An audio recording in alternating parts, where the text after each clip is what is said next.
আমরা যখনই বিকাশ অ্যাপসে প্রবেশ করি, বিকাশ অপশনে প্রবেশ করার পরে আমরা এখানে একটি লোন অপশন দেখতে পাই। তো যখনই আমরা এই লোন অপশনটিতে ক্লিক করব, ক্লিক করার পরে কিন্তু আমরা এখানে দেখতে পাচ্ছি আমার এখানে কোনো লোন নেই। আর এখানে কিন্তু একটি মেসেজ দেখাচ্ছে, সেটি হচ্ছে লোন নিতে আগ্রহী হয় আপনাকে ধন্যবাদ। তো এই মূলত আমরা কিন্তু যারা লোনের জন্য আগ্রহী তারা কিন্তু লোনটি পাচ্ছি না। আমরা এখানে লোনটি কেন পাচ্ছি না, আজকে সেই বিষয়টি নিয়ে আলোচনা করব। তো কীভাবে আপনারা লোন পাবেন, লোনের জন্য অ্যাপ্লাই করবেন, সম্পূর্ণ প্রসেস দেখাবো আজকের এই ভিডিওতে। তো আমি এখানে যেটি করব, আমি এখানে ব্যাগে চলে আসবো। ব্যাগে চলে আসার পরে আমাদের যে কাজটি করতে হবে সেটি আমাদের কয়েকটি স্টেপ ফলো করতে হবে এবং কিছু তথ্য আপডেট করতে হবে। তার জন্য আমাদের যে কাজটি করতে হবে সেটি হচ্ছে আমরা এখানে যে পাখি অপশনটি দেখতে পাচ্ছি, এই পাখি অপশনটিতে একটি ক্লিক করতে হবে। তো এখানে ক্লিক করার সাথে সাথে এখানে কিন্তু অনেকগুলো অপশন দেখাচ্ছে আমাদেরকে। তো আমরা এখান থেকে যে কাজটি করব সেটি হচ্ছে, প্রথমে এখানে দেখাচ্ছে যে তথ্য হালনাগাদ করুন। তো এখানে যে তথ্য হালনাগাদ করুন অপশনটি দেখাচ্ছে, আমরা এখানে একটি ক্লিক করব। এখানে ক্লিক করলে কিন্তু এখানে কত স্টেপ দেওয়া হয়েছে, 3টি স্টেপে কিন্তু আমরা তথ্য সাবমিট করতে পারবো। আমার বিকাশ অ্যাকাউন্ট ওপেন করার সময় যেই নগদ যেই আইডি কার্ডটি দিয়ে আমরা মূলত আমাদের বিকাশ অ্যাকাউন্টটি ওপেন করেছি, সেই আইডি কার্ড দিয়ে আমরা এখানে কিন্তু আমার তথ্য হালনাগাদ করে নিতে পারবো।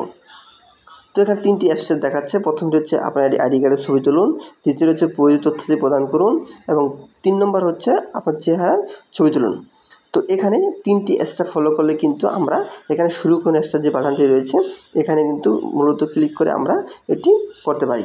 তো আপনারা এখান থেকে তথ্যটি হালনাগাদ করে নেবেন। তার পরবর্তী আমাদের যে কাজটি করতে হবে সেটি হচ্ছে, আবার যদি আমরা পাখি এখানে লোগোতে ক্লিক করি বিকাশে, এখানে কিন্তু দেখাচ্ছে যে নমিনির তথ্য হালনাগাদ করুন। এটি কিন্তু মোস্ট ইম্পর্টেন্ট একটা বিষয়। তো আমরা এখানে যে নমিনি তথ্য রয়েছে সেটি এখানে ক্লিক করব।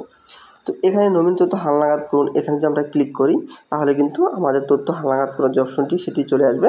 তো এখানে যেহেতু আমি আগে থেকে আমার তথ্য হালনাগাদ করা ছিল, তো সেক্ষেত্রে কিন্তু আমার আগের তথ্যগুলো এখানে দেখাবে। তো এখানে যখন আমরা নমিনি তথ্য হালনাগাদ অপশনটি আসার পরে এখানে কিছু নিয়ম ও শর্তাবলী দিন। এখানে আমরা নিয়ম ও শর্তাবলীগুলো পড়ে নেব। তারপরে রয়েছে নমিনি যাচিত পরিচয় তথ্য দিন। আমরা যেখানে নমিনি করতে চাচ্ছি তার তথ্যগুলো এখানে আমরা প্রদান করব। তার পরবর্তীতে রয়েছে শেয়ার উল্লেখ করে সাবমিট করুন। তো এখানে শেয়ার উল্লেখ করে আমাদের সাবমিট করতে হবে। নিচে কিন্তু নমিনি তথ্য সাবমিট যে অপশনটি রয়েছে সেটি কিন্তু এখানে দেখাচ্ছে। এখন আমাদের তথ্য হালনাগাদ এমনকি নমিনি তথ্য হালনাগাদ কাজ কিন্তু কমপ্লিট হয়ে গেছে। তো এখন যদি আমরা এখানে যদি আবার দেখি তাহলে কিন্তু আমাদের আর কোনো কিছু ওখানে বাকি নেই। তো আমাদের যে কাজটি করতে হবে সেটি হচ্ছে, আমরা যদি আবার লোন অপশনে ক্লিক করি তাহলে কিন্তু এখানে দেখাচ্ছে যে লোন পাওয়ার জন্য আমাদের আরও কিছু শর্ত রয়েছে, সেগুলো আমাদের কিন্তু এখান থেকে পূরণ করতে হবে। তো আমি নিচে দেখাচ্ছি, এখানে আপনাকে লোন নিতে আগ্রহী হওয়ায় আপনাকে ধন্যবাদ। এখানে লেখা আছে লোন পেতে বিকাশ অ্যাকাউন্টে পর্যাপ্ত ব্যালেন্স রাখুন। তারপরে রয়েছে পেমেন্ট অ্যাড মানি করুন। তো এখানে সবাই কিন্তু আমরা লোন পাবো না। তো আমাদের লোন পাওয়ার যোগ্য হওয়ার জন্য অবশ্যই আমাদেরকে অ্যাড মানি, সেন্ড মানি এবং কি পর্যাপ্ত ব্যালেন্স রাখতে হবে। তো আমি একটা কথা বলে নিই, এখানে অ্যাড মানি কিন্তু বিষয়টি অত্যন্ত গুরুত্বপূর্ণ। আমরা অনেকে মোবাইল থেকে বিকাশে রিচার্জ করে থাকি এবং কি send money cash out payment করে থাকি, কিন্তু আমরা প্রায়শই অ্যাড মানি করে থাকি না। তো যেমন আমরা অবশ্যই যদি অ্যাড মানি করে থাকি তাহলে কিন্তু আমাদের লোন পাওয়ার চান্সটা অবশ্যই বেশি থাকবে।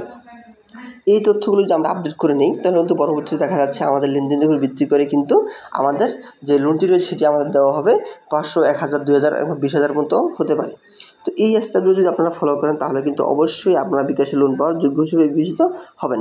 তো এতক্ষণ সাথে থাকার জন্য অসংখ্য ধন্যবাদ। যারা নতুন রয়েছেন তারা সাবস্ক্রাইব করে ভালো থাকবেন আর বেল আইকনটি বাজিয়ে রাখবেন। এরকম ইন্টারেস্টিং ও মজার ভিডিও পাওয়ার জন্য